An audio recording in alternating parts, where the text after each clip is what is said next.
நம்ம இந்த பாடத்துல கிறிஸ்துவுக்குள் நம்முடைய நிலை அப்படிங்கிற அடிப்படையில நம்ம தொடர்ந்து நம்ம கற்றுக்கொண்டு வருகிறோம். கிறிஸ்துவுக்குள்ளாக ஒவ்வொரு விசுவாசிக்கும் கிறிஸ்துவுக்குள்ளாக அவங்க எப்படிப்பட்டவங்களா இருக்கிறாங்க, அவங்க ரட்சிக்கப்பட்டிருப்பதனாலே, அவங்க கிறிஸ்துவுக்குள் இருப்பதினாலே அவங்க அவங்களுடைய வாழ்வில என்னென்ன விஷயங்கள் நடந்திருக்குது அப்படிங்கிற இதை நம்ம பார்த்துட்டு இருக்கிறோம். வேதாகமம் சொல்லக்கூடிய விஷயங்கள், வேதாகம ஆண்டவருடைய வார்த்தையில இருக்கக்கூடிய விஷயங்கள், அது ஒன்றா நாம கற்றுக்கொண்டு வருகிறோம். இந்த நாள்லயும் நமக்கு இருக்கிற அந்த நேரத்துல 2-3 விஷயங்களை நம்ம பார்க்கலாம். இன்னைக்கு முதலாவது நம்ம பார்க்க போறது என்ன அப்படின்னா, நாம ஒப்புரவாக்கப்பட்டிருக்கோம். ஓகேவா? கிறிஸ்துவுக்குள் நாம ஒப்புரவாக்கப்பட்டிருக்கிறோம். ரெக்கன்சைல்ட் அப்படின்னு சொல்லி இங்கிலீஷ்ல சொல்லுவாங்க.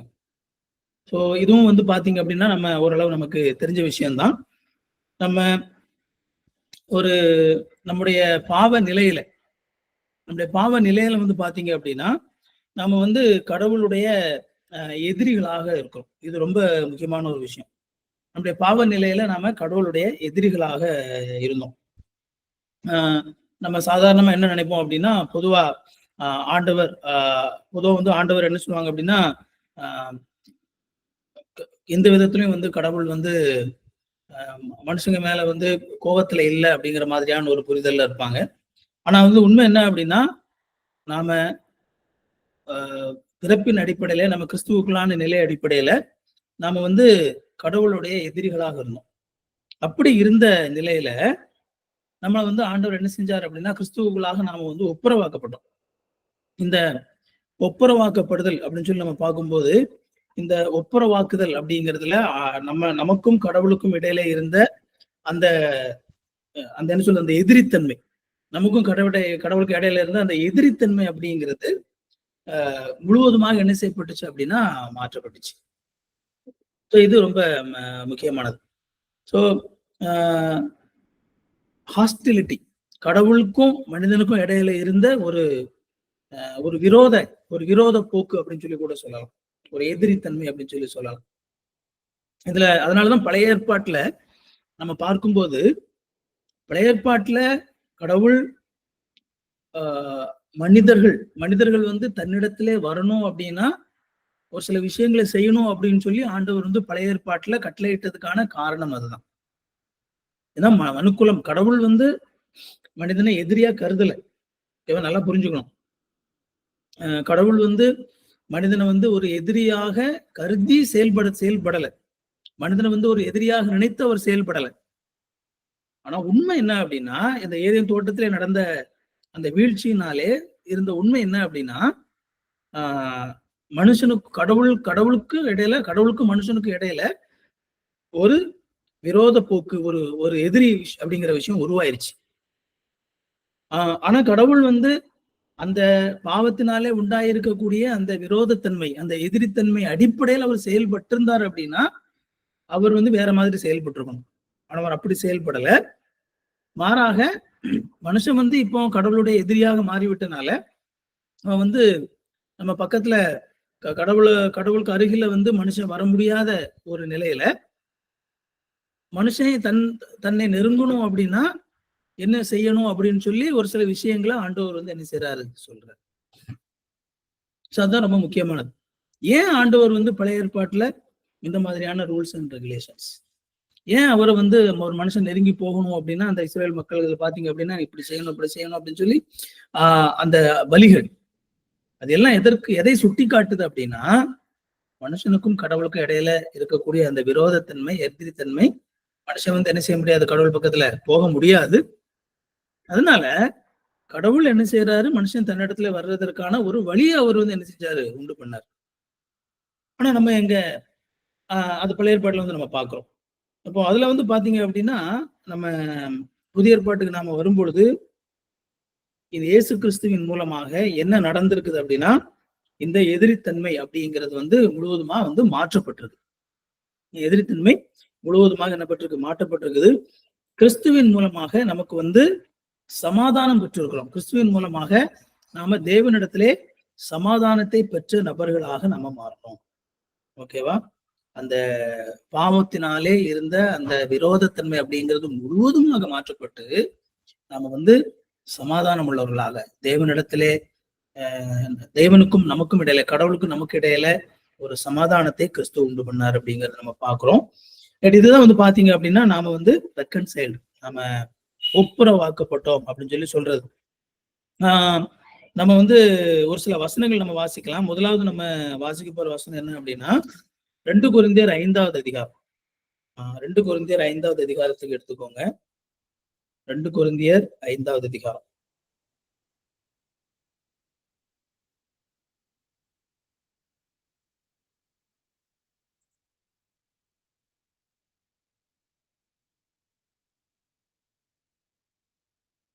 ஓகே, இந்த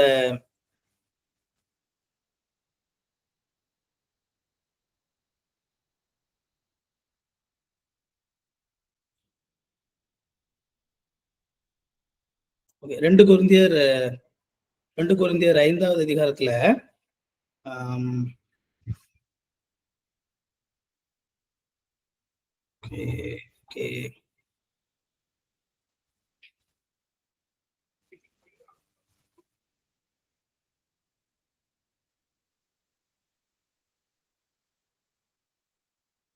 18வது வசனம். 2 கொரிந்தியர் 5வது அதிகாரம் 18வது வசனத்துக்கு நம்ம வந்தோம் அப்படின்னா 17ல இருந்தே நம்ம வாசிப்போமே. 17ல இருந்தே வாசித்தா நமக்கு நம்ம தெரிஞ்ச வசனம் தான். 2 கொரிந்தியர் 5:17ல இருந்து வசனம். இப்படி இருக்க ஒருவன் கிறிஸ்துவுக்குள் இருந்தால் புது சிருஷ்டியா இருக்கிறான், பழையவைகள் ஒளிந்து போயின, எல்லாம் புதிதாயின, இவைகள் எல்லாம் தேவனாலே உண்டாயிருக்கிறது. அவர் இயேசு கிறிஸ்துவை கொண்டு நம்மை தம்மோட ஒப்புரவாக்குதலின் ஊழியத்தை எங்களுக்கு கொடுத்தார் அப்படின்னு சொல்லி வந்து பவுல் இதுல எழுதுறார். அது 19 வாசிங்க அப்படின்னா அது என்னவெனில், தேவன் உலகத்தாருடைய பாவங்களை எண்ணாமல் கிறிஸ்துவுக்குள் அவர்களை தமக்கு ஒப்புரவாகுதலின் உபதேசத்தை எங்களுக்கு ஒப்புவித்தார் அப்படின்னு சொல்லி பார்ப்போம். ஒப்புரவாகுதல், ஆண்டவர் வந்து என்ன செஞ்சார் அப்படின்னா நம்மையும் கடவுளையும் அவர் ஒப்புரவாக்கினார். அந்த அடிப்படையில தான் வந்து பாத்தீங்க அப்படின்னா இதை வந்து எழுதுறார். அப்போ இந்த ஒப்புரவாக்குதல் ஆண்டவர் 18வது வசனம், அதுல ரொம்ப முக்கியமான விஷயம் என்ன அப்படின்னா, அவர் இயேசு கிறிஸ்துவை கொண்டு நம்மை அப்படிங்கிறது நம்மை குறிக்கக்கூடியது, நம்மை தம்மோட அப்படிங்கிறது யாரை குறிக்குது அப்படின்னா தேவனை குறிக்குது. தேவனால உண்டாயிருக்குது. அவர் இயேசு கிறிஸ்துவை கொண்டு, இயேசு கிறிஸ்து மூலமாக நாம தேவனிடத்திலே ஒப்புரவாயிருக்கிறோம். அந்த தம்மோட ஒப்புரவாக்குனாரு அப்படின்னு சொல்லி இந்த இடத்துல என்ன செய்யறாரு அவர் எழுதினார். உலகத்தாருடைய பாவங்களை என்னாம கிறிஸ்துவுக்குள் அவர்களை தமக்கு ஒப்புரவாக்குனார் அப்படின்னு சொல்லி பார்த்தோம். அந்த அப்படி ஒப்புரவாக்குனாலதான் ஆண்டவர் வந்து இந்த ஒப்புரவாகுதலின் ஊழியத்தை எங்களுக்கு கொடுத்தாரு அப்படின்னு சொல்லி வந்து அவர் சொல்றார். பவுல் அந்த ஊழியமே என்ன அப்படின்னா ஒப்புரவாகுதலின் ஊழியம். அந்த ஊழியத்துக்கு அவரு நம்ம செய்யற அந்த ஊழியத்துக்கு வந்து பவுல் வைக்கிற ஒரு பேர் என்ன அப்படின்னா, கிறிஸ்தவ ஊழியத்துக்கு நற்செய்தி அறிவிக்கக்கூடிய அந்த ஊழியத்துக்கு பவுல் வைக்கிற ஒரு பேரு ஒப்புரவாகுதலின் ஊழியம் அப்படின்னு சொல்லிதான் அவர் பேரே வைக்கிறார். ஏன்னா கடவுள் என்ன செஞ்சாரு, இயேசு கிறிஸ்து மூலமாக நம்மை வந்து அவரோடு கூட ஒப்புரவாக்குனார். அதனாலதான் அந்த ஒப்புரவாக்குதலின் ஊழியத்தை நாங்க செய்யறோம்னு சொல்லிட்டு அந்த அடிப்படையில தான் வந்து என்ன செய்யறாரு அப்படின்னா, நீங்க வந்து ஒருத்தருக்கு ஒருத்தர் ஒப்புரவாகுங்க அப்படின்னு சொல்லி என்ன செய்யறாரு சொல்றாரு. கிறிஸ்து மூலமாக நீங்க தேவனிடத்துல வந்து நீங்க ஒப்புரவாயிருக்கீங்க, அவர் உங்களை ஒப்புரவாக்கி இருக்கிற அப்படின்னால நீங்க வந்து ஒருத்தருக்கு ஒருத்தர் ஒப்புரவாங்க. அப்ப அந்த அடிப்படையே வந்து பாத்தீங்க அப்படின்னா, நாம கிறிஸ்தவ விசுவாசிகளாக இருக்கக்கூடிய நாம சக விசுவாசிகளோடு கூட ஒரு ஒப்புரவுல இருக்கணும் அப்படிங்கிறதுக்கான அடிப்படை எங்க இருந்து வருதுன்னா, நமக்கும் தேவனுக்கும் இடையில கிறிஸ்து மூலமாக உண்டாயிருக்கக்கூடிய அந்த ஒப்புரவு தான் அப்படிங்கிறது நம்ம என்ன சொல்லக்கூடாது, மறந்துடக்கூடாது. நாம தேவனிடத்தோடு கூட ஒப்புரவாக்கப்பட்டிருக்கிறோம். அடுத்ததுல ஒரு வசனம் பாத்தீங்க அப்படின்னா ரோமர் 5:10. ரோமர் 5:10 ஓகேவா. ரோமர் 5:10 பாத்தீங்கன்னா அதுலயும் நாம் தேவனுக்கு சத்துருக்களா இருக்கையில் அவருடைய குமாரன் மரணத்தினாலே அவருடன் கூட ஒப்புரவாக்கப்பட்டோமானால் ஒப்புரவாக்கப்பட்ட பின் நாம் அவருடைய ஜீவனாலே ரட்சிக்கப்படுவது அதிக நிச்சயமாமே. பாருங்க, இதுலயும் அந்த ஒப்புரவாகுதல் அதே வார்த்தையை வந்து என்ன செய்யறாரு பவுல் பயன்படுத்துறாரு. ரட்சிப்புக்கு முன்னாடி இருந்த ஒரு நிலை, ரட்சிக்கப்பட்டதுக்கு அப்புறமா இருக்கக்கூடிய ஒரு நிலை, இந்த ரெண்டையுமே இந்த வசனத்துல என்ன செய்யறாரு பவுல் மிக அழகாக சுட்டி காட்டுறாரு. இன்ஃபேக்ட் இந்த அதிகாரத்துல நீங்க ஃபுல்லாவே வாசிங்க அப்படின்னாலே இந்த அதிகாரத்துல ரட்சிக்கப்படுறதுக்கு முன்னாடி நமக்கும் கடவுளுக்குமான இடையில இருந்து அந்த உறவு நிலை அப்படிங்கிறது எப்படி இருந்தது, ரட்சிக்கப்பட்டதுக்கு அப்புறமா நமக்கும் கடவுளுக்கு இடையில இருக்கக்கூடிய இந்த உறவு நிலை அப்படிங்கிறது எப்படி இருக்குது அப்படிங்கிற இந்த ரெண்டையுமே இந்த ரோமர் 5வது அதிகாரத்துல வேற ஒரு சில விஷயங்கள் எழுதுறாரு. இன்னைக்கு நம்ம ஒப்புரவாக்குதல் அப்படிங்கிற விஷயத்த பார்த்துட்டு இருக்கிறனால நம்ம அந்த வசனத்தை வாசிக்கிறோம். பாருங்க, நாம தேவனுக்கு சத்துருக்களா இருக்கே, ரொம்ப முக்கியமானது. இதெல்லாம் நமக்கு மனசுல எப்பவுமே நம்ம மனசுல இருக்கணும். ரட்சிக்கப்படுறதுக்கு முன்னாடி நாம தேவனுக்கு சத்துருக்களா இருந்தோம். ஆண்டவர் நம்மள சத்துருக்களா எண்ணி ஆக்சுவலா அவர் ட்ரீட் பண்ணி அப்படி நடத்தல, அவ்வளவுதான். பட் ஆனா ஃபேக்ட் என்ன அப்படின்னா, நாம அவருக்கு சத்துருக்களா தான் இருந்தோம். ஓகேவா? நம்மள அவர் ஒரு எதிரி மாதிரி அவர் நம்மள ட்ரீட் பண்ணல. அவர் அப்படி ட்ரீட் பண்ணணும்னா பண்ணியிருக்கலாம். ஆனா அவர் அப்படி ட்ரீட் பண்ணல. அதுக்கு காரணம் அவருடைய இரக்கம், கிருபை, அன்பு. ஆனா அவர் அப்படி ட்ரீட் பண்ணல அப்படிங்கிறதுக்காக நாம சத்துருக்களாக இல்லாம போயிட்டோம் அப்படின்னா இல்ல. ஏன்னா வேதாகமம் மிக தெளிவாக சொல்கிறது, உலகத்திலே பாவ நிலையிலே பிறந்திருக்கிற ஒவ்வொரு மனிதனும் தேவனுக்கு சத்துருவாகத்தான் இருக்கான். அதான் சொல்ல, தேவனுக்கு சத்துருக்களா இருக்கையில, அப்படி சத்துருக்களா இருக்கிற அந்த சூழ்நிலையில தான் நாம அவருடைய குமாரனின் மரணத்தினாலே அவருடைய கூட ஒப்புரவாக்கப்பட்டோம். இன்ஃபேக்ட் இந்த அதிகாரத்துல ரட்சிப்பு நிச்சயத்தை பத்தி பவுல் எழுதுறாரு. முதல்ல ரட்சிப்பு பத்தி எழுதிட்டு அப்புறமா ரட்சிப்பு நிச்சயம், எந்த அளவுக்கு அந்த ரட்சிப்பு நிச்சயமானது அப்படிங்கிற உறுதியை, அந்த ரட்சிப்பின் உறுதியை பத்தி தான் இந்த அதிகாரத்துல அவர் தொடர்ந்து எழுதுறாரு. அதுலதான் பாருங்க, நம்ம சத்துருக்களா இருக்கும் போதே கிறிஸ்து நம்மள என்ன செஞ்சாரு, இப்படி ஒப்புரவாக்கிட்டாரே. இப்போ ஒப்புரவாக்கியாச்சு. வாக்கப்பட்டதுக்கு அப்புறமா அவருடைய ஜீவனாலே அவர் நம்மளை காப்பாத்துறது எவ்வளவு நிச்சயம் அப்படின்னு சொல்லி என்ன செய்யறாரு, எழுதுறாரு. இன்ஃபேக்ட் அதுக்கு அடுத்த அதிகாரமும் அடுத்த வசனமும் பாத்தீங்கன்னா அதுலயும் ஒப்புரவாக்குதல் பத்தி ஒரு வசனத்தை தான் எழுதுறாரு. அதுவும் அல்லாமல் இப்பொழுது ஒப்புரவாகுதலே நமக்கு கிடைக்க பண்ணி நம்முடைய கர்த்தராகிய இயேசு கிறிஸ்து மூலமாய் நாம் தேவனை பற்றி என்ன செய்யறோம், மேன்மை பாராட்டுறோம். அப்ப பாருங்க, நாம தேவனிடத்திலே ஒப்புரவாக்கப்பட்டிருக்கிறோம். ஓகேவா? அவருக்கும் நமக்கும் இடையில ஒரு சமாதானம், பீஸ் இருக்குது, சமாதானம் இருக்குது. இப்போ விசுவாசிகளாகிய நமக்கும் அவருக்கும் இடையில இப்ப எனிமிட்டி கிடையாது, எதிரித்தன்மை கிடையாது, விரோத போக்கு கிடையாது. நாம அவரோட கூட ஒப்புரவாகி என்ன செய்யறோம், இருக்கிறோம். இன்னும் ஒரு பகுதியை கூட நம்ம வாசிக்கலாம். கொலோசியர் முதல் அதிகாரம், கொலோசியர் 1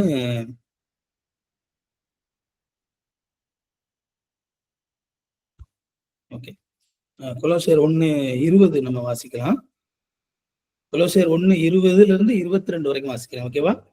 கொலோசியர் 1:20 22 வரைக்கும். அவர் சிலுவையில் சிந்தின இரத்தத்தினாலே, இந்த இடத்துல அவர் அப்படிங்கிறது இயேசு கிறிஸ்துவை குறிக்கும். அவர் சிலுவையில் சிந்தின இரத்தத்தினாலே சமாதானத்தை உண்டாக்கி, பாருங்க அந்த வார்த்தை சமாதானம், பீஸ், சமாதானத்தை உண்டாக்கி பூலோகத்தில் உள்ளவைகள் பரலோகத்தில் உள்ளவைகள் யாவையும் அவர் மூலமாய் தமக்கு ஒப்புரவாக்கி கொள்ளவும் அவருக்கு பிரியமாயிற்று. பாருங்க, சமாதானத்தை உண்டு பண்ணார். அந்த சமாதானம் உண்டு பண்ணனால என்ன நடந்துச்சு, பூலோகத்துல இருக்கிறதும் பரலோகத்துல இருக்கிறதும் ஆண்டவர் என்ன செஞ்சிட்டாரு, ஒப்புரவாக்கிக்கிட்டாரு. ஒப்புரவாக்குறதுக்கு அவருக்கு பிரியமாயிடுச்சு.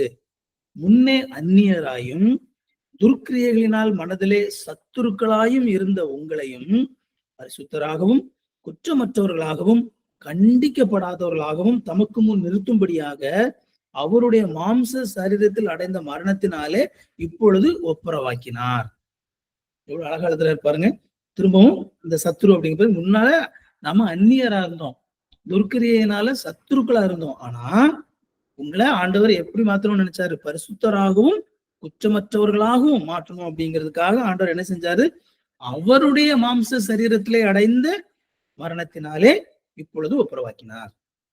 நீங்கள் கேட்ட சுவிசேஷத்தினால் 22, நீங்கள் கேட்ட சுவிசேஷத்தினால் உண்டாகும் நம்பிக்கையை விட்டு அசையாமல் ஸ்திரமாகவும் உறுதியாகவும் விசுவாசத்திலே நிலைத்திருப்பீர்களானால் அப்படி ஆகும். இயேசு கிறிஸ்துவை விசுவாசிக்கிற விசுவாசம், நற்செய்தி, சுவிசேஷம், அந்த கேட்ட சுவிசேஷத்திலே நாம் நிலைத்திருக்கும் பொழுது, அந்த கேட்ட சுவிசேஷத்தை நாம் நம்பி இருக்கும் போது அங்க என்ன இருக்குது அப்படின்னா ஒப்புரவாகுதல், தேவனோடு ஒப்புரவாகுற ஒரு நிலையில என்ன செய்யறோம், நாம் இருக்கிறோம். இது நம்முடைய கிறிஸ்தவ வாழ்வில எந்த அளவுக்கு இது முக்கியமானது, எந்த அளவுக்கு முக்கியமானது அப்படின்னா, நமக்கும் தேவனுக்கும் இடையில ஒரு அன்பான உறவு இருக்குது. நமக்கும் தேவனுக்கும் இடையில ஒரு சமாதானம் இருக்குது. நமக்கும் தேவனுக்கும் இடையில ஒரு ஒப்புரவு இருக்குது.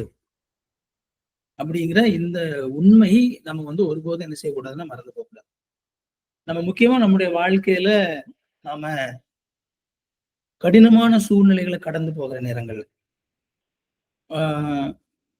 சிக்கலான சூழ்நிலைகளை கடந்து போகிற நேரங்கள், ஒருவேளை நம்முடைய வாழ்க்கையில தோல்விகள், போராட்டங்கள், வேதனைகள், கஷ்டங்கள், இந்த மாதிரியான விஷயங்கள், நெகட்டிவான விஷயங்கள், இவைகளை நாம கடந்து போகிற நேரத்துல நம்முடைய மனசுல பொதுவா என்ன வந்துரும் அப்படின்னா, ஒருவேளை நமக்கு கடவுளை பிடிக்கலையோ, கடவுளுக்கு என்னைய பிடிக்கலையோ,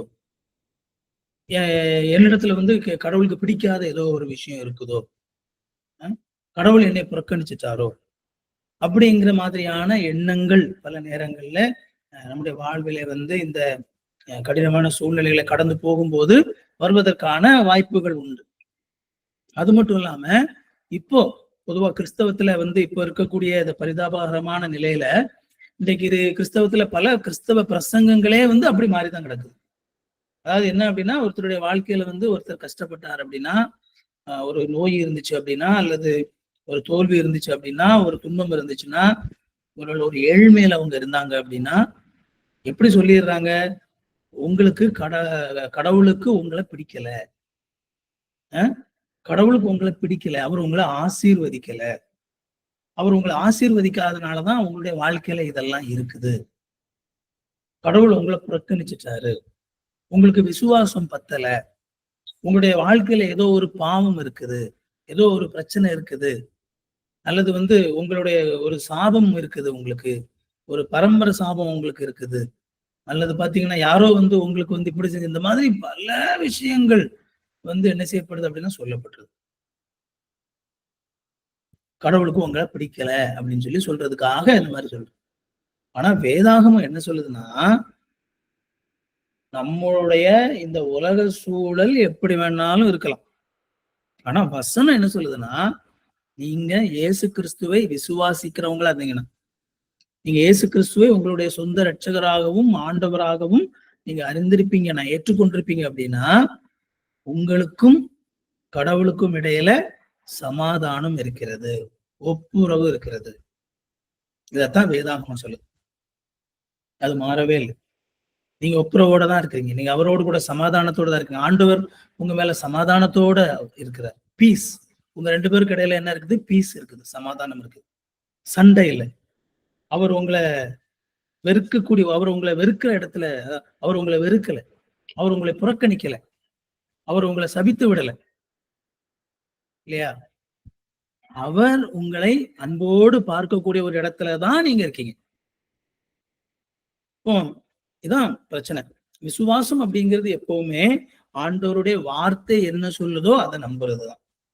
என்னுடைய வாழ்க்கையில என்ன நடந்துட்டு இருக்குது அப்படிங்கிறது இல்ல, ஆண்டவருடைய வார்த்தை என்ன சொல்லுதோ அதை நம்புறதுதான் எப்பவுமே விசுவாசம், வார்த்தை மேல வைக்கக்கூடிய விசுவாசம். அதான் நம்ம இந்த படிப்பு ஆரம்பிக்கும் போதே நான் சொன்னேன், ரட்சிக்கப்படுவதற்கு ஒரு நபர் சுவிசேஷத்தை எப்படி விசுவாசிக்கிறாரோ, அதை நம்புறாரோ, அதே மாதிரிதான் நாம நம்முடைய ஆவிக்குரிய வாழ்க்கையில வளருவதற்கு இந்த சத்தியங்கள் மேல் நாம நம்பிக்கை வைக்க வேண்டும், நம்பணும். நம்புறது அப்படிங்கிறது என்ன? ஏற்றுக்கொள்வது. இந்த வசனம் சொல்றத எந்த விதமான மாற்று கருத்தும் இல்லாமல் ஆண்டுடைய வார்த்தை சொல்கிறது அப்படின்னு சொல்லி என்ன செய்யறது? அதை நாம் ஏற்றுக்கொள்வது. அப்படிதான் நற்செய்தியை நம்ம ஏற்கிறோம். நம்ம நற்செய்தியில வந்து நம்ம மாடிஃபிகேஷன் பண்ணி அக்செப்ட் பண்ண முடியாது, அப்படியே தான் நாம ஏற்கிறோம். அதே மாதிரிதான் அந்த வசனம் சொல்றதையும் நாம அப்படியே ஏற்கிறோம். வசனம் சொல்றது, கிறிஸ்துவை நீங்க விசுவாசிக்கிறீங்களா, உங்களுக்கும் கடவுளுக்கும் இடையில சமாதானம் இருக்குது அப்படின்னு சொல்லிதான் ஆண்டுடைய வசனம் சொல்லுது. சோ அதை நாம் விசுவாசிக்கும்படியாக என்ன செய்யறோம்? அழைக்கப்படுகிறோம். ஆண்டுடைய வார்த்தை அடிப்படையிலே நாம் அதை விசுவாசிக்கும்படியாக என்ன செய்யறோம்? அழைக்கப்படுறோம். அதனால உங்களுக்கும் கடவுளுக்கும் இடையில சமாதானம் இருக்குது அப்படிங்கிறத எந்த சூழ்நிலையிலும் நீங்க என்ன செஞ்சிடாதீங்க அப்படின்னா மறந்துடாதீங்க. அதுக்கு அடுத்தது வந்து நீங்க பாத்தீங்க அப்படின்னா இன்னொரு விஷயம் நம்ம பார்த்தோம். 2 விஷயம் வந்து ஆக்சுவலா நம்ம கொஞ்சம் தெரிஞ்ச விஷயங்கள் அப்படிங்கிறனால கொஞ்சம் சுருக்கமா நான் வந்து அதை பார்த்துடலாம். அடுத்துல வந்து பாத்தீங்க அப்படின்னா, ஆண்டவர் வந்து உங்களுக்காக என்ன செஞ்சிருக்கிறாரு அப்படின்னா, கடவுளுக்கு நம்முடைய பாவ நிலை நமக்குள்ள இருந்த பாவ நிலையினாலே நம்ம நியாயமாக நமக்கு கடவுளிடத்திலிருந்து கிடைக்கக்கூடிய அந்த தண்டனைக்கான பதிலாளாக கிறிஸ்து என்ன செஞ்சிருக்காரு அப்படின்னா மாறி இருக்கிறார். இதெல்லாம் நமக்கு தெரியும். அதனால நான் கொஞ்சம் குயிக்காவே என்ன செஞ்சிடறேன் அப்படின்னா ப்ராபிஷியேஷன் அப்படின்னு சொல்லி ஆங்கிலத்துல சொல்லுவாங்க. ஸோ கடவுள் என்ன செய்திருக்கிறாரு, நமக்கு பதிலாக அவர் என்ன செஞ்சிருக்கிறாரு, கிறிஸ்து அதை செஞ்சிருக்கிறாரு. அது நமக்கு தெரியும். அடுத்ததான் பாத்தீங்க அப்படின்னா ஜஸ்டிஃபைடு, நீதிமானாக்கப்பட்டிருக்கிறோம். ஓகேவா, இதுவும் நமக்கு நல்லாவே தெரியும். நாம கிறிஸ்துவுக்குள் நீதிமானாக்கப்பட்ட நிலையிலே நாம இருக்கோம். ஜஸ்டிஃபைடு, கிறிஸ்துவுக்குள் நீதிமானாக்கப்பட்டிருக்கிறோம். ஸோ இது ரொம்ப ரொம்ப முக்கியமானது. இது கிறிஸ்தவத்தினுடைய மிக முக்கியமான ஒரு மைய கருத்து அப்படின்னு சொல்லி நம்ம சொல்லலாம். கிறிஸ்துவின் விசுவாசத்தினாலே உண்டாகும் நீதி அப்படிங்கிறது ரொம்ப ரொம்ப முக்கியமானது. எப்படி நாம தேவனிடத்திலே இயேசு கிறிஸ்துவின் மூலமாக சமாதானம் பெற்றிருக்கிறோமோ, அதே வண்ணமாக இயேசு கிறிஸ்துவின் மூலமாக இயேசு கிறிஸ்துவை நாம் விசுவாசிப்பதினாலே நாம் கிறிஸ்துவுக்குள் வைக்கப்பட்டிருப்பதினாலே, ஓகேவா, அதான் இயேசு கிறிஸ்துவை விசுவாசிப்பதும் கிறிஸ்துவுக்குள் வைக்கப்பட்டிருப்பதும் ஒண்ணுதான். கிறிஸ்துவுக்குள் நாம வைக்கப்பட்டிருப்பதுனால நாம நீதிமான்களாக மாற்றப்பட்டிருக்கிறோம். ஓகேவா, நீதிமான்களாக மாற்றப்பட்டிருக்கிறோம். இது நற்செய்தியினுடைய என்ன சொல்றது, நற்செய்தியினுடைய இதயம் அப்படின்னு சொல்லலாம். இந்த ஹார்ட் ஆஃப் தி காஸ்பல். நற்செய்தி இதுதான். அந்த நற்செய்தி இந்த நற்செய்தி அறிவிக்கப்படும் போதுதான் இதை என்ன செய்ய முடியல, பல நபர்களால தாங்க முடியல. எப்படி விசுவாசத்தினால நீதி கிடைக்கும். ஏன்னா முழு பழைய ஏற்பாட்டிலையும் கடவுளுடைய நீதியை எப்படியாவது சம்பாதிச்சிடணும், கடவுள் நம்மளை ஏற்றுக்கொள்ளக்கூடிய ஒரு இடத்துக்கு நம்ம போயிடணும் அப்படின்னு சொல்லி எவ்வளவோ விஷயங்களை செய்யக்கூடிய ஒரு மனநிலையில இருந்த அந்த மக்களுக்கு, நீங்கள் கிறிஸ்து உங்களுக்காக எல்லாவற்றையும் செய்திருக்கிறார், அதை நீங்க விசுவாசிச்சா உங்களுக்கு அந்த நீதி கிடைச்சிரும். கடவுள் எதிர்பார்க்கிற அந்த நீதி, அல்லது இன்னொரு விதத்துல சொல்லணும் அப்படின்னா கடவுளிடத்துல செல்லுபடி ஆகக்கூடிய நீதி, அது எப்படி உங்களுக்கு கிடைக்கும்? கிறிஸ்துவை விசுவாசிப்பதன் மூலமாகத்தான் உங்களுக்கு அந்த நீதி கிடைக்கும் அப்படின்னு சொல்லும் போதுதான் அது பல நபர்களுக்கு அது ஏற்றுக்கொள்ள முடியாத ஒரு மிக கடினமான ஒரு விஷயமா என்ன செஞ்சது அப்படின்னா இருந்தது. எனவே நம்ம எல்லாரும் ஓரளவு இதை தெரிஞ்சவங்க தான். அதனால நம்ம ஒரே ஒரு வசனம் மட்டும் நம்ம வாசிச்சுட்டு நம்ம கடந்து போகலாம். ரோமர் 5:1 வாசிக்கிறேன். இப்பதான் கொஞ்ச நேரத்துக்கு முன்னாடி இந்த ரோமர் 5ஆவது அதிகாரம் வாசிச்சோம். ஸோ அந்த ரோமர் 5:1 நம்ம பார்க்கும்போது இந்த வசனம் சொல்லுது, இவ்விதமாக நாம் விசுவாசத்தினாலே நீதிமான்கள் ஆக்கப்பட்டிருக்கிறபடியால் அப்படின்னு சொல்லி நம்ம பார்க்கிறோம். விதமாக நாம் அதை வாசிச்சோம் நம்ம இல்லையா, இவ்விதமாக நாம் விசுவாசத்தினாலே நீதிமான்களாக்கப்பட்டிருக்கிறபடியால் நம்முடைய கர்த்தராகிய இயேசு கிறிஸ்து மூலமாய் தேவனிடத்தில் சமாதானம் பெற்றிருக்கிறோம். சோ பாருங்க, விசுவாசத்தினாலே நீதிமான்களாக்கப்பட்டிருக்கிறபடியால் கிறிஸ்து நமக்காக என்ன செஞ்சார் அப்படிங்கிறத நாம விசுவாசிக்கும் போது அதனாலே நம்ம என்ன செஞ்சோம் அப்படின்னா நீதிமான் ஆக்கப்பட்டோம். இதே ரோமர் 3ஆவது அதிகாரத்துல, ரோமர்ல ஃபுல்லா நம்ம விசுவாசத்தினாலே உண்டாகும் நீதி அப்படிங்கிறத பத்தி தான் பவுல் தொடர்ந்து இந்த ரோமர் புத்தகத்துல முதல் பகுதியில அவர் தொடர்ந்து எழுதுறாரு. அதுல நம்ம ரோமர் 3:24 நம்ம பார்க்கும்போது 23, 24 ரெண்டும் சேர்ந்து வாசிப்போம். எல்லோரும் பாவம் செய்து தேவ மகிமையற்றவர்களாகி இலவசமாய் அவருடைய கிருபையினாலே கிறிஸ்து இயேசுவில் உள்ள மீட்பை கொண்டு நீதிமான்களாக்கப்படுகிறார்கள் சொல்லி எழுதுறாரு. எல்லாரும் பாவம் செய்து தேவ மகிமையற்றவர்களா ஆயிட்டாங்க. எல்லாரும், உலகத்துல இருக்கிறது எல்லாரும் அப்படிங்கிறது ஒரு நபரையும் அது விட்டு வைக்கல. எல்லா நபர்களும் பாவம் செய்து அவங்க தெய்வ மகிமை இல்லாதவங்களா இருக்கிறாங்க. ஆனா யார் நீதிமானாக்கப்படுகிறா? யார் இயேசு கிறிஸ்துவை விசுவாசிக்கிறாங்களோ அவங்க இலவசமாய் அந்த அந்த அந்த நீதிமானாக்கப்படுதல் அப்படிங்கிறது காசு கொடுத்து வாங்குறது இல்லை, இலவசமாய் அவருடைய கிருபையினாலே, தேவனுடைய கிருபையினாலே கிறிஸ்து இயேசுவில் உள்ள மீட்பை கொண்டு, இயேசு கிறிஸ்து மூலமாக உண்டாகக்கூடிய மீட்பை கொண்டு நீதிமானார். இது ரொம்ப ரொம்ப முக்கியமானது. நாம கிறிஸ்துவுக்குள்ளாக நாம என்ன செஞ்சிருக்கிறோம்னா நீதிமான்கள் ஆக்கப்பட்டிருக்கிறோம்.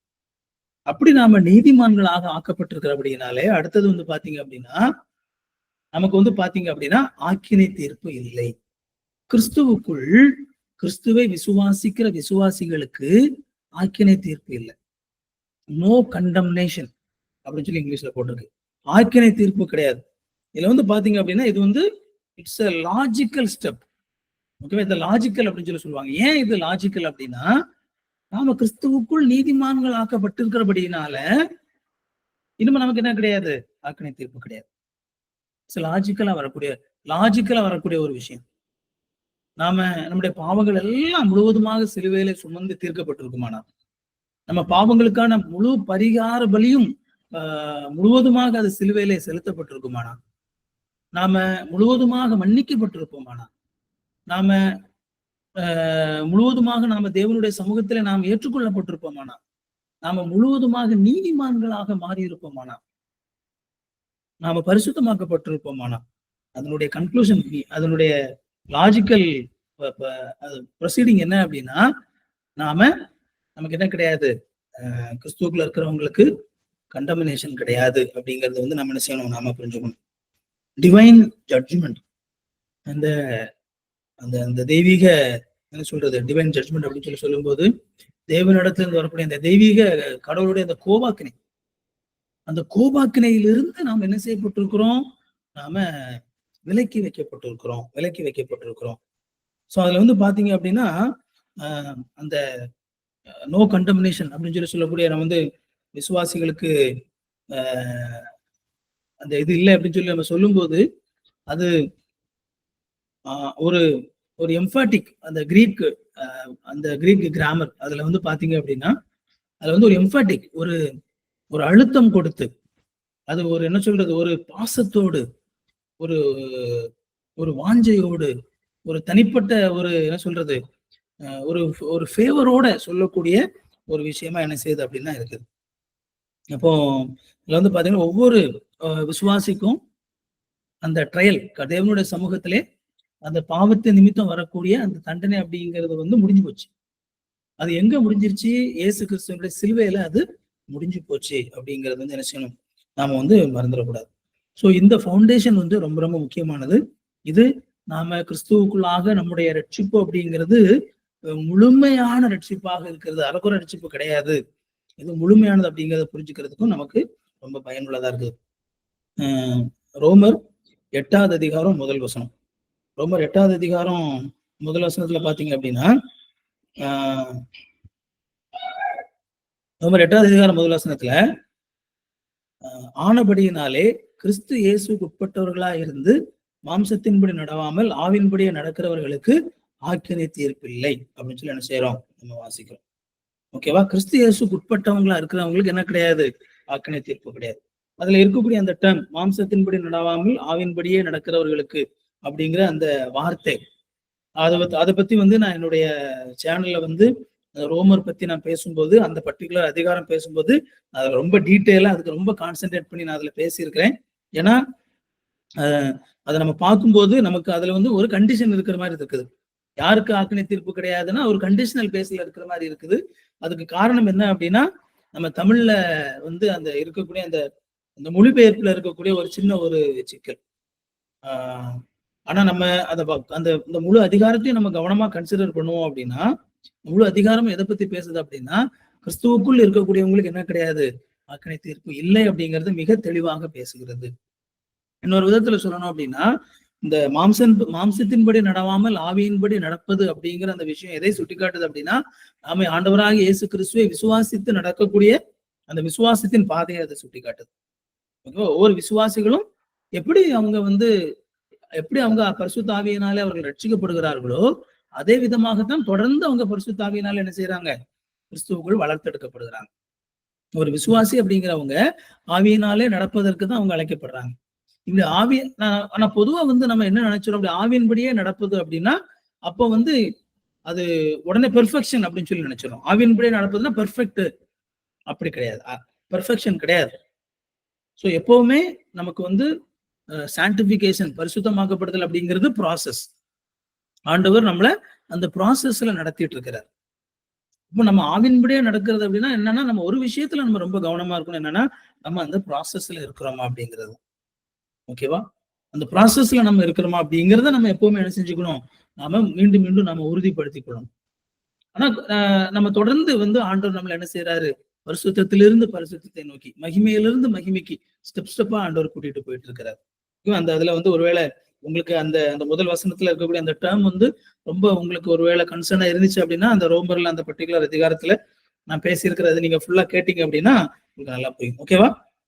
ஆனா அந்த வசனம் என்ன சொல்லுது அப்படின்னா, கிறிஸ்து இயேசுக்கு உட்பட்டவர்களா இருக்கக்கூடியவங்களுக்கு என்ன கிடையாது? ஆக்கினை தீர்ப்பு இல்லை அப்படின்னு சொல்லி என்ன செய்யுது? மிக வெளிப்படையாக சொல்றதை செய்யறோம் என்னதை நம்ம பார்க்கணும். அதே மாதிரி யோவான் யோவான் நற்செய்தி புத்தகத்துல பாத்தீங்க அப்படின்னா, யோவான் 3:18 யோவான் 3:18 வரும்போது நமக்கு நல்லா தெரிஞ்ச ஒரு பகுதி இது. நம்ம தொடர்ந்து வந்து அடிக்கடி நாம இப்ப வாசிக்கக்கூடிய பகுதி. யோவான் 3:18 அவரை விசுவாசிக்கிறவன் ஆக்கணைக்குள்ளாக தீர்க்கப்படான். விசுவாசியாதவனோ தேவனோட ஒரே பேரான குமாரனுடைய நாமத்தில் விசுவாசம் உள்ளவனாய் இராதபடியினால் அவன் ஆக்கினை தீர்ப்புக்கு உட்பட்டாயிற்று. இயேசு கிறிஸ்து விசுவாசிக்காத ஒரு நபர் ஏற்கனவே ஆக்கினை தீர்ப்புக்கு உள்ளதான் இருந்துட்டு இருக்கிறார். இந்த உலகத்துல பாவியாக பிறக்கும் போதே ஆக்கினை தீர்ப்புக்கு உட்பட்டு தான் பிறக்கிறாங்க. ஆக்கினை தீர்ப்பு அப்படிங்கிறது ஏதோ இனிமைதான் நடக்க போற ஒரு விஷயம் போல, ஏற்கனவே இனிமைதான் கிடைக்குது. கடைசியில ஆண்டவருடைய 2வது வருகை நேரத்துலதான் அல்லது அந்த அந்த நியாய தீர்ப்பு நடக்கிற நேரத்துலதான் அந்த ஆக்கினை தீர்ப்பு அப்படிங்கிறது வந்து கிடைக்குமா கிடைக்காதா அப்படிங்கிறது முடிவெடுத்து அப்பந்தான் கிடைக்கும் அப்படின்னு சொல்லி நாம நினைச்சோம் அப்படின்னா அது கரெக்டான பார்வை கிடையாது. இங்க எல்லாமே வேதாகமத்துல நிலை அடிப்படையில தான், நிலை அடிப்படையில தான் எல்லாமே பார்க்கப்படுது வேதாகமத்துல. இப்ப நிலை அப்படிங்கிறது என்ன? இயேசு கிறிஸ்துவை விசுவாசிக்காத ஒரு விசுவாசி ஏற்கனவே அந்த நிலை அடிப்படையில இஸ் ஆல்ரெடி கண்டம்ட். நியாய தீர்ப்புக்கு என்ன செஞ்சாச்சு? நியாயம் தீர்த்தாச்சு. நியாயம் தீர்க்கப்பட்ட நிலைமையில தான் இருக்கிறார். அது எப்பன்னா அந்த மனுக்குலம் பாவத்துல விழுந்த போதே அந்த நியாய தீர்ப்பு அப்படிங்கிறது டிக்ளேர் ஆயாச்சு. என்ன அது என்ன செய்யப்படல? எக்ஸிக்யூட் பண்ணப்படல. அது எக்ஸிக்யூட் பண்ணப்படல அப்படிங்கிறதுக்காக அவங்க நியாயம் தீர்க்கப்படாம இருக்காங்க அப்படிங்கிறது இல்லை. இப்ப உதாரணத்துக்கு வந்து என்ன எப்படி அப்படின்னா, ஒரு கோர்ட்ல வந்து ஒரு ஒரு என்ன சொல்றது, ஒரு மோசமான ஒரு கொலைகாரனுக்கு வந்து ஒரு கேபிட்டல் பனிஷ்மெண்ட் வந்து கோர்ட்ல இருந்து கொடுத்து டிக்ளேர் பண்ணிட்டாங்க அப்படின்னா, சோ பொசிஷனலா அவனுக்கு அந்த கோர்ட்டினுடைய அந்த ஆர்டர் படி அவனுக்கு என்ன செஞ்சாச்சு? ஜட்ஜ்மெண்ட் பாஸ் பண்ணியாச்சு. மேபி கொடுக்கப்பட்ட அந்த தீர்ப்பு அதை நிறைவேற்றுவதற்கான ஒரு நாள் வரலாம், அதுக்கு வேற ஒரு நாள் குறிக்கப்பட்டிருக்கலாம். அந்த அந்த விஷயத்தை அதை நிறைவேற்றுறதுக்கு சில நாட்களோ வாரங்களோ மாதங்களோ ஏன் வருடங்களுக்குள்ள ஆகலாம். அந்த ஜட்ஜ்மெண்ட் ஆக்சுவலா என்ன பிராக்டிக்கலா அல்லது என்ன சொல்லுது, அது நிறைவேற்றப்படல. அப்படி நிறைவேற்றப்படல அப்படிங்கிறதுக்காக ஜெயில இருந்துட்டு இருக்கிற அந்த குற்றவாளி வந்து அவருக்கு ஒண்ணுமே இன்னும் ஆக்கினை தீர்ப்பு இல்லை அப்படின்னு சொல்லி நம்ம நினைச்சோம்னா, இன்னும் அந்த சட்டத்தின்படி பொசிஷனலா ஆக்கினை தீர்ப்பு கொடுத்தாச்சு. அது இன்னும் நிறைவேற்றப்படல, அவ்வளவுதான். அது நிறைவேற்றப்படும் போது கண்டிப்பா நிறைவேற்றப்படும் அந்த மாதிரி. So same concept. அதே மாதிரிதான் ஒரு நபர் குற்றம் சாட்டப்பட்டவராய் நிற்கக்கூடிய ஒரு நபர் அங்க மன்னிக்கப்பட்டுட்டார் அப்படின்னா, அங்க மன்னிக்கப்பட்டதுதான். அப்ப மன்னிக்கப்பட்டது சட்டத்தின் மூலமாக வந்து மன்னிக்கப்பட்டாச்சு அப்படிங்கும் போது அதுக்கப்புறம் என்ன செய்ய முடியாது? திரும்ப வேற யாரும் அதே குற்றத்தை கொண்டு போய் திரும்ப வந்து குற்றம் சாட்ட முடியாது. அப்போ அதுல பாருங்க, அதேதான் இயேசு கிறிஸ்துவை விசுவாசிக்கிறவன் ஆக்கினைக்குள்ளாக என்ன செய்யப்படான்? தீர்க்கப்படான்.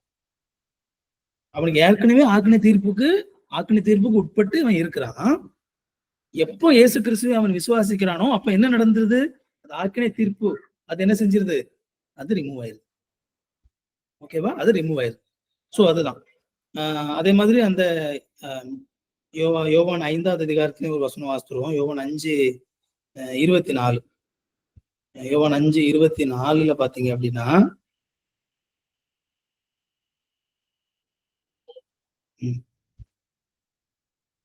யோவான் 5:24 என் வசனத்தை கேட்டு என்னை அனுப்பினவரை விசுவாசிக்கிறவனுக்கு நித்திய ஜீவன் உண்டு, அவன் ஆக்கினை தீர்ப்புக்கு உட்படாமல் மரணத்தை விட்டு நீங்கி ஜீவனுக்கு உட்பட்டிருக்கிறான் என்று மெய்யாகவே உங்களுக்கு சொல்லுகிறேன் அப்படின்னு சொல்லி வந்து இயேசு கிறிஸ்து சொல்றார். பாருங்க, என் வசனத்தை கேட்டு என்னை அனுப்பினவரை விசுவாசிக்கிறவனுக்கு நித்திய ஜீவன் உண்டு, அவன் ஆக்கினை தீர்ப்புக்கு உட்படாம மரணத்தை விட்டு நீங்கி ஜீவனுக்கு உட்பட்டிருக்கான். மரணத்துக்கு உட்பட்டவனா இருக்கிறான், ஆக்கினை தீர்ப்புக்கு உட்பட்டவனா இருக்கிறான். இயேசு கிறிஸ்து எப்பொழுது விசுவாசிக்கிறானோ அப்பொழுது அந்த மரணம் ஆக்கினை தீர்ப்பு எல்லாம் என்ன செய்யுது, ரிமூவ் பண்ணப்படுது. ஸோ இந்த இந்த இது வந்து ரொம்ப ரொம்ப முக்கியமானது.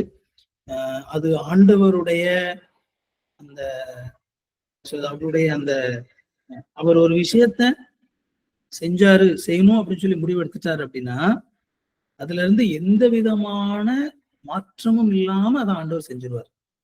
அவருடைய உறுதித்தன்மை ஒரு விஷயத்த முழுமையாக நிறைவேற்றக்கூடிய அந்த முழுமையான இதை வந்து அது நமக்கு சொல்லுது. ரொம்ப முக்கியமா அது இந்த ஆக்கினை தீர்ப்பு இல்லை அப்படின்னு சொல்லி சொல்றது நமக்கும் கடவுளுக்கும் முன்னாடி இருக்கக்கூடிய அந்த அந்த லீகல் ஸ்டாண்டிங், கடவுளுடைய கோர்ட்ல நமக்கு இருக்கக்கூடிய அந்த லீகல் ஸ்டாண்டிங் அப்படிங்கிறது, நாம தேவனுடைய அந்த அந்த கோர்ட்ல நாம குற்றம் முழுவதுமாக நீக்கப்பட்டவர்களாக, குற்றம் முழுவதுமாக குற்றமற்றவர்களாக, குற்றத்திற்கான முழுவதுமான பரிகாரம் செலுத்தப்பட்டவர்களாக, நம்முடைய குற்றத்திற்கும் பாவத்திற்கும் என்னென்ன வேண்டுமோ அது எல்லாம் வெட்டப்படினால அதற்கு நாம வந்து நம்ம இனிமே ஒண்ணுமே செய்ய வேண்டியதில்லை அப்படிங்கிற அந்த நிலையில நிற்கக்கூடியவர்களாக, ஆக்கினை தீர்ப்பு அப்படிங்கிறது முழுவதுமாக நீக்கப்பட்டவர்களாக, ஆக்கினை தீர்ப்பு இல்லாதவர்களாக இயேசு கிறிஸ்துவை விசுவாசிக்கிற விசுவாசிகளாகி நாம் இருக்கோம்.